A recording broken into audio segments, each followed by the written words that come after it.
Hello student, দেখো আজকে তোমাদের জন্য আমি নিয়ে এসেছি সপ্তম শ্রেণী পরিবেশ ও বিজ্ঞান।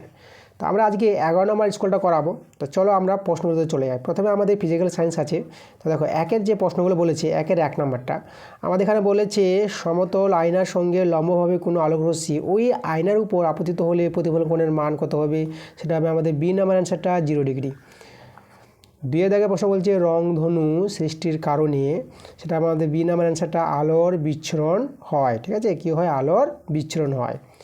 3 দাগের প্রশ্ন বলেছে আয়নায় এই যে আমাদের ইংরেজি অক্ষরগুলো দেওয়া আছে PACOMTOS, এই অক্ষরগুলির মধ্যে কোনগুলির প্রতিবিম্বের পার্শ্ব পরিবর্তন ঘটবে না? পার্শ্ব পরিবর্তন ঘটবে না, দেখো এতে ঘটবে না, ওতে ঘটবে না, এম এ ঘটবে না, টিতে ঘটবে না। মানে তুমি যদি আয়নায় একে দেখো এর মতন দেখাবে, পিকে দেখলে পিকে দেখবা উল্টো পি এর মতন দেখাবে, তাই না? পিটাকে এরকম দেখাবে, এই যে এটাকে পার্শ্ব পরিবর্তন বলে। হ্যাঁ, সিটাকে উল্টো দেখাবে, সিটাকে এভাবে দেখাবে।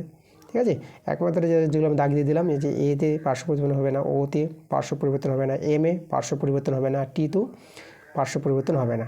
কিন্তু যে বাকি যে পি সি আমাদের এস আছে, এগুলো কিন্তু পার্শ্ব পরিবর্তন ঘটবে। ঠিক আছে, তার অ্যান্সারগুলো যে দাগ মেরে দিলাম, অ্যান্সারগুলো হবে এ ও এম টি। ঠিক আছে, পার্শ্ব পরিবর্তন হবে না এদের।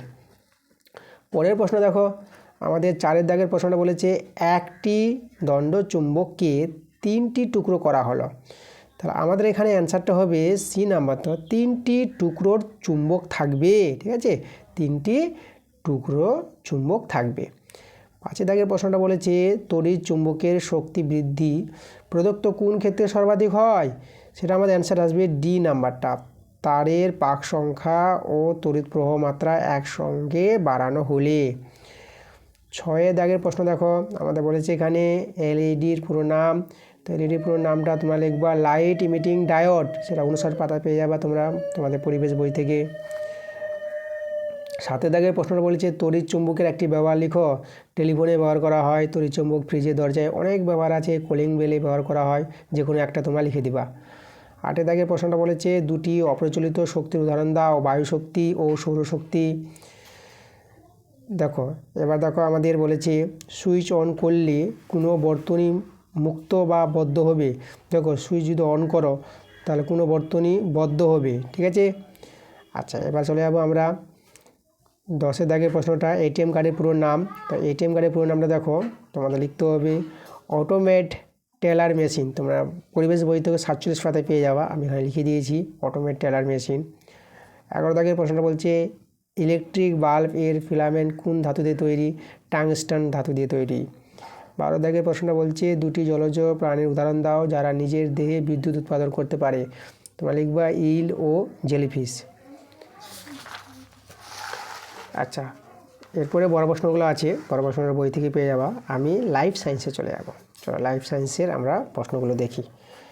একের প্রশ্নগুলো দেখো আমাদের কি বলছে। একের 1 নম্বর প্রশ্নটা বলছে প্রদত্ত খাদ্যগুলির মধ্যে কোনটি গাছের প্রধান মূল? তো গাছের প্রধান মূল হচ্ছে আমাদের গাজর। 2 নম্বর প্রশ্ন দেখো কাণ্ড ও শাখার মধ্যবর্তী কোণকে কি বলে? তো তোমরা লিখবে অ্যান্সার সি নাম্বার কক্ষ। 3 দাগের প্রশ্নটা দেখো আমাদের বলছে মটর গাছের আকর্ষ হলো একটি পরিবর্তিত কি? পি নাম্বার অ্যান্সারটা কাণ্ড, পরিবর্তিত কাণ্ড। 4 দাগের প্রশ্নের অ্যান্সার লিখবা ফুলের কোন অংশ থেকে ফল তৈরি হয়? সেই অ্যান্সারটাও আমাদের আসবে। ঠিক আছে, 4 দাগের অ্যান্সারটা বি নাম্বার গর্ভাশয়। 5 দাগের প্রশ্নের অ্যান্সার হবে দেখো উদ্ভিদের মূল জল শোষণ করে যে পদ্ধতিতে, সেটি হলো আমাদের এ নাম্বার অবিশ্রবণ পদ্ধতিতে। চলে যাবো আমরা 2 দাগের প্রশ্নগুলো। এবার 2 দাগের যে প্রশ্নগুলো বলছি, 1 নাম্বারটা 2 বীজের ভ্রূণের কোন অংশ থেকে চারা গাছের কাণ্ড তৈরি হয়?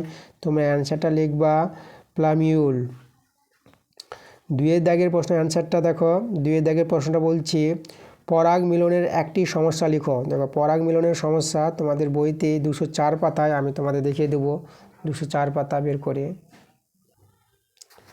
দেখো 204 পাতায় এই যে দেখো এই যে পরাগ মিলনের সমস্যাগুলি দিয়েছে 1 2 3 করে, এখানে যে কোনো তোমরা একটা লিখে দিবা পরাগ মিলনের সমস্যা। এবার চলে যাবো আমরা পরের দাগের প্রশ্ন। দেখো আমাদের এবার 3 প্রশ্নটা বলেছে তেঁতুল বীজে কোন ধরনের অঙ্কুরোদ্গম হয়? অ্যান্সারটা হবে মৃদভেদী। 4 নম্বর প্রশ্নটা বলছে বদ্ধ নর্মদায় কোন বিষাক্ত গ্যাস থাকে? সেটা হবে আমাদের H2S। 5 দাগের প্রশ্নটা তরলের মধ্যে কঠিন পদার্থের ব্যাপনের একটি উদাহরণ দিতে বলেছে, তোমরা লিখবা তুত। 3 দাগের প্রশ্নগুলো দেখো, বাম দিক আর ডান দিক আমাদের মেলাতে বলেছে। দেখো একটা হবে, দেখো পাথরকুচি পাতার মূল, ঠিক আছে, এটা শীত হবে বংশ বিস্তার করে। আর 2 নম্বর দেখো বেলের শাখাকণ্ঠক, বেলের শাখাকণ্ঠক, সেটা এ নাম্বার হবে আত্মরক্ষা করে, ঠিক আছে, এ নাম্বারে যাবে। আর 3 নাম্বারটা ঘৃতকুমারীর পাতা, সেটা বি নাম্বারে যাবে। আমাদের এই যে খাদ্য সঞ্চয়, ঠিক আছে, এটা বি, যে আমরা লিখে দিয়েছি এখানে অ্যান্সারটা পাশে। 4 দাগের প্রশ্ন দেখো, সত্য মিথ্যা। এখানে 1 নম্বর প্রশ্নটা বলেছে ফুলের নানা রকম রঙের জন্য দায়ী হলো দলমণ্ডল, না মিথ্যা। 2 নম্বর বলছে আম একটি একবীজপত্রী ফল, না এটাও মিথ্যা, এটা দ্বিবীজপত্রী ফল আম। 3 নম্বরটা বলছে ছলা বীজের বীজপত্র স্কুটেলাম বলে, না এটাও আমাদের মিথ্যা। চলে যাবো এবার আমরা 5 দাগের প্রশ্নগুলোতে। 5 1 নম্বরটা বলছে দুটি আলাদা গাছের ফুলের মধ্যে পরাগ মিলন হলে তাকে ইতর পরাগযোগ বলা হয়। 2 নম্বরটা বলছে গাঢ় নুল জল হলো লোহিত কণিকার সাপেক্ষে হাইপারটোনিক। এবার দেখো 3 দাগে প্রশ্ন বলছে অঙ্কুরোদ্গমের একটি শর্ত হলো পর্যাপ্ত পরিমাণ সূর্যালোক, ঠিক আছে। এরপরে বড় প্রশ্নগুলো আছে, বড় প্রশ্ন বই থেকে পেয়ে যাবে। আমি তোমাদের অবজেক্ট টাইপের প্রশ্নগুলো করিয়ে দিলাম, পরবর্তী ক্লাসটা তোমাদের তাড়াতাড়ি আসবে।